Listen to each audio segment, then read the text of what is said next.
Hello student, स्वागत है आपका हमारे यूट्यूब चैनल पे। आज हम फिर यूपी टेट 2016 उच्च प्राथमिक स्तर पर जो पेपर हुआ था उसमें बाल विकास और अभिज्ञान के पेपर को फिर से देखेंगे। जैसा कि आपको स्क्रीन पर दिखाई दे रहा होगा, क्वेश्चन नंबर 1 है कि ... ने प्रयत्न व भूल के सिद्धांत का प्रतिपादन किया था। इसके 4 ऑप्शन हैं। पहला पावलोव, दूसरा हेगार्टी, तीसरा थॉर्नडाइक, चौथा रास। तो इसका सही आंसर है, क्वेश्चन नंबर 1 का जो सही आंसर है वो तीसरा है, थॉर्नडाइक।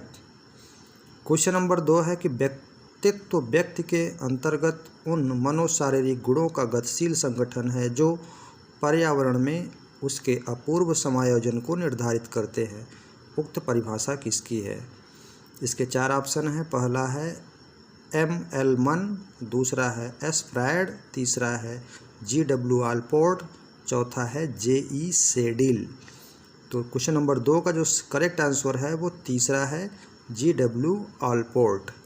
क्वेश्चन नंबर 3 की बात करते हैं। इसमें पूछा गया है कि सीखने में पलायन आधारित है, यानी सीखने में पलायन जो है किस पर आधारित है। उस पर 4 ऑप्शन दिए गया है। पहला है सकारात्मक पुनर्बलन पर, दूसरा नकारात्मक पुनर्बलन पर, तीसरा विलंबित पुनर्बलन पर और चौथा पुनर्बलन की निष्क्रियता पर। तो क्वेश्चन नंबर 3 का जो सही आंसर है कि सीखने में पलायन आधारित है, इसका दूसरा ऑप्शन सही है, नकारात्मक पुनर्बलन पर। क्वेश्चन नंबर 4 की बात करते हैं।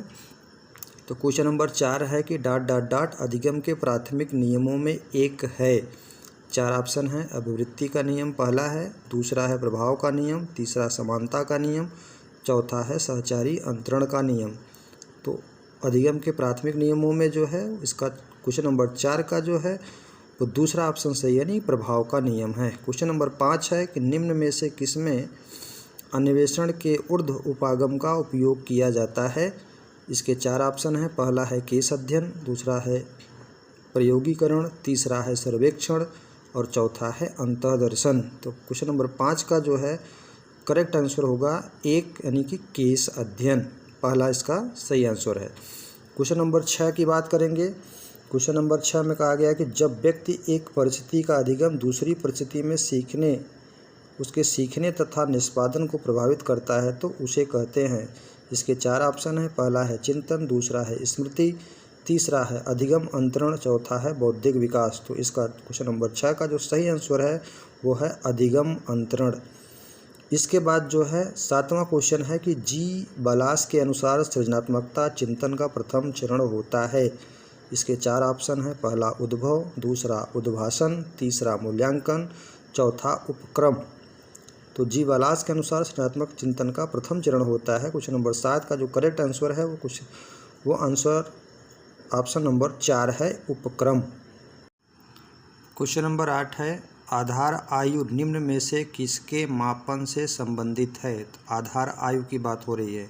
इसके 4 ऑप्शन हैं। पहला है रुचि, दूसरा है व्यक्तित्व, तीसरा है बुद्धि, चौथा है अवधान।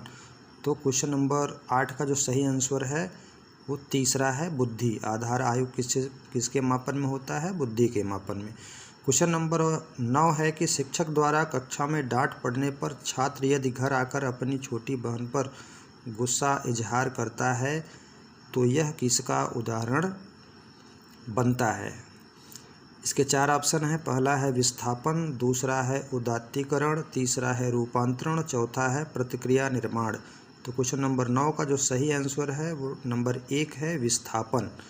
क्वेश्चन नंबर 10 है कि निम्न में से कौन सीखने के गेस्टाल्ट सिद्धांत से संबंधित है। इसके 4 ऑप्शन हैं। पहला है पावलोव, दूसरा है स्क्रीनर, तीसरा है थॉर्नडाइक, चौथा है कोहलर। तो क्वेश्चन नंबर 10 का जो सही आंसर है वो आंसर नंबर 4 है, यानी कोहलर। क्वेश्चन नंबर 11 है कि भाषा का यह घटक जो ध्वनि की गति के अनुक्रम संचालन एवं उसकी रचना से संबंधित नियम की चर्चा करता है उसे क्या कहते हैं। क्वेश्चन नंबर 11, उसमें जो पहला ऑप्शन है वो अर्थ विज्ञान, दूसरा है व्याकरण, तीसरा है स्वर विज्ञान, चौथा है इनमें से कोई नहीं। तो क्वेश्चन नंबर 11 का जो है वो आंसर नंबर 3 जो है वो सही है, यानी कि स्वर विज्ञान है। क्वेश्चन नंबर 12, वुडवर्थ के अनुसार स्मृति का आयाम नहीं है। तो वुडवर्थ के अनुसार स्मृति का आयाम नहीं है। इसके 4 ऑप्शन हैं। पहला है धारण, दूसरा है पुनः स्मरण, चौथा है पहचानना और तीसरा है पहचानना और चौथा है तर्क करना। तो क्वेश्चन नंबर 12 का जो है वुडवर्थ के अनुसार स्मृति का आयाम नहीं है, वो आंसर नंबर 4 जो है वो बिल्कुल करेक्ट है कि तर्क करना। उसके बाद है क्वेश्चन नंबर 13 है कि TAT ... द्वारा बनाया गया था। इसके 4 ऑप्शन है कि रोसांग, दूसरा है आलपोर्ट, तीसरा है मैस्लो, चौथा है मरे। तो TAT जो है वो मरे द्वारा बनाया गया था, इसको आप जानते रहिए। क्वेश्चन नंबर 14 है कि लक्ष्य निर्देशित व्यवहार में बाधा आना ... कहलाता है। क्या कहलाता है? उसके 4 ऑप्शन हैं। पहला है संवेग, दूसरा है अभिप्रेरणा, तीसरा है कुंठा, चौथा है आक्रामकता। तो इसका जो है क्वेश्चन नंबर 14 का जो सही आंसर है वो तीसरा है कुंठा, यानी कि लक्ष्य निर्देशित व्यवहार में बाधा आना कहलाता है कुंठा। आंसर नंबर 15 है कि आँख के रंग का कौन सा कारक प्रभावित करता है। आँख के रंग को कौन सा कारक प्रभावित करता है? इसके 4 ऑप्शन हैं। पहला ऑप्शन है वातावरण, दूसरा है आनुवंशिकता, तीसरा है हार्मोन, चौथा है समाज। तो इसका 15 का जो सही आंसर होगा वो क्वेश्चन नंबर 15 का आंसर नंबर 2 है आनुवंशिकता, यानी आँख के रंग को कौन सा रंग प्रभावित करता है? आनुवंशिकता।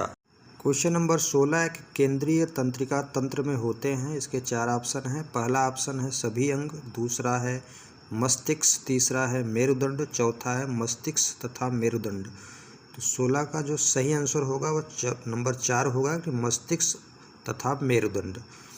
क्वेश्चन नंबर 17 है कि मनोग्रंथि बाध्यता विकृति है। मनोग्रंथि बाध्यता विकृति है। इसके 4 ऑप्शन है। पहला है मनोविच्छेदी विकृति है, दूसरा है समायोजन विकृति है, तीसरा है चिंता विकृति है, चौथा है कार्य प्रारूप विकृति है। तो 17 का क्वेश्चन नंबर 17 का जो आंसर नंबर 3 है कि चिंता विकृति है, इस सही आंसर है। क्वेश्चन नंबर 18 है कि सामूहिक अचेतन का संप्रत्यय ... द्वारा दिया गया है। इसके 4 ऑप्शन हैं। पहला है पावलोव, दूसरा है स्क्रीनर, तीसरा है फ्रायड, चौथा है युंग।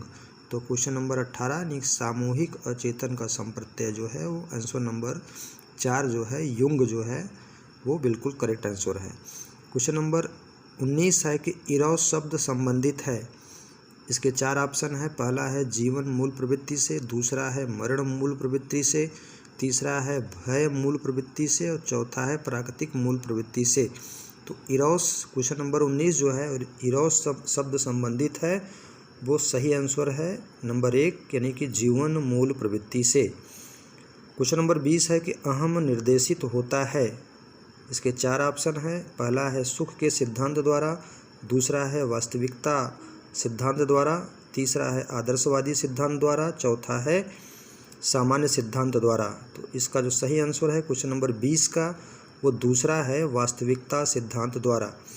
क्वेश्चन नंबर 21 है कि कालोसिस्टोकाइनिक एक हार्मोन्स है जिसकी सुई यदि दे दी जाए तो इसे प्राणी में नंबर 1 ऑप्शन है कि भूख अधिक बढ़ जाती है, नंबर 2 है कि भूख और प्यास दोनों में ही वृद्धि हो जाती है, नंबर 3 है कि भूख कम हो जाती है, नंबर 4 है कि भूख और प्यास दोनों में ही कमी आ जाती है।